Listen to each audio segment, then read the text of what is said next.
August மாதம் start ஆனதே நிறைய ஹாலிடேஸும் வரும். ஆனால் இந்த ஹாலிடே சாட்டர்டே வந்துருச்சு, கோகுலாஷ்டமி. கோகுலாஷ்டமிக்கு மார்னிங் தான் நாங்கள் ஊருக்கே வந்தோம். ஊர்லேருந்து வந்த டயர்லேயே என்ன பண்ணுறது, செய்வோமா மாட்டோமா அப்படிங்கிற மாதிரி தான் நினச்சிட்டு இருந்தேன். மார்னிங் வேறு பாப்பாவுக்கு பிடிஎம் இருந்தது. காலையில் ஸ்கூலுக்கு போயிட்டு பிடிஎம் அட்டன் பண்ணிவிட்டு ஈவினிங் போல் சாமி கும்பலான்னு சொல்லிட்டு எல்லா வேலையும் ஒரு 4 o'clock மேலே ஸ்டார்ட் பண்ணேன். ஃபஸ்ட்டு நிலவாசல்லாம் கூட்டி பெருக்கி வாஷ் பண்ணி விட்டுட்ட பிறகு கோலம்லாம் போட்டு ஸ்டார்ட் பண்ணிவிட்டு அதுக்கப்புறம் கிருஷ்ணரை உள்ளே அழைக்கணும்னு சொல்லிட்டு கால் பாத்தெல்லாம் வரைஞ்சி விட்டுட்டேன்.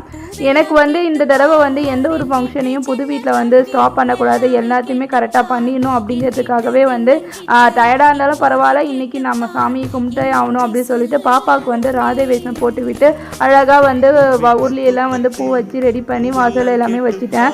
அதுக்கப்புறம் பாப்பாவை ரெடி பண்ணி விட்ட பிறகு அவளுக்கும் ராதை வேஷம் போட்டு விட்ட பிறகு கிருஷ்ணர் பாதத்தில் பூ போட்டு கிருஷ்ணரை வீட்டுக்குள்ளே அழைச்சாச்சு. ரொம்பவே நல்லபடியாக சாமி கும்பிட ஸ்டார்ட் பண்ணிட்டேன். நெக்ஸ்ட் வீடியோவில் பார்க்கலாம்.